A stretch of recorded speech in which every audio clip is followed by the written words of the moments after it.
Hello everyone. तर आज लवकरच म्हणजे सकाळीच ब्लॉग शूट करायला घेतलेला होता, कारण दरवेळेस मी दुपारचंच ब्लॉग शूट करते, सकाळचं काय टिफिनचे वगैरे ब्लॉग शूट करत नाही कारण घाई असते. त्यामुळे तर आज मस्त अशी एकादशी होती, त्याच्यामुळे मग साबुदाण्याची खिचडी बनवायची होती. तर मग मस्त साबुदाणा छान रात्रीच भिजवून घातलेला होता, मस्त असा मोकळा साबुदाणा छान झालेला होता. त्याच्यानंतर मग मी शेंगदाणे भाजले, कूट पण केला आणि मिरच्या वगैरे पण कापून ठेवल्या आणि बटाटे मस्त बारीक बारीक काप करून कढईमध्ये तेल टाकून वाफ द्यायला ठेवलेली होती, कारण घाई असल्यावरती बॉईल करायला जास्त वेळ नसतो, त्याच्यामुळे पटकन असे होऊन जातात. मस्त एकीकडे चाय पण ठेवलेलं होतं आणि आपले बटाटेसुद्धा छान वाफले होते. मग मस्त कढईमध्ये मिरची आणि जिरे टाकले. त्याच्यानंतर मी साबुदाण्यामध्ये डायरेक्ट मीठ आणि कूट टाकून देते आणि मग डायरेक्ट तो तेलामध्ये वतते.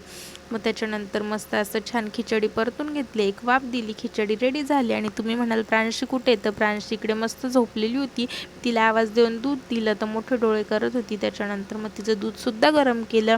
मग मस्त आशिष ऑफिसला गेला, त्याला टिफिन वगैरे भरून दिलं. त्याच्यानंतर कपडेसुद्धा मी धुवून ठेवलेले होते, मग ते वाळत टाकायला घेतले. आणि बाकीचे पण भरपूर कामं होते. आणि लोक म्हणतात की म्हणजे फॅमिलीमध्ये एकत्र असल्यावरती खूप कामं असतात, ते काय तिघंजण असतात तर त्यांना काही काम नसतील.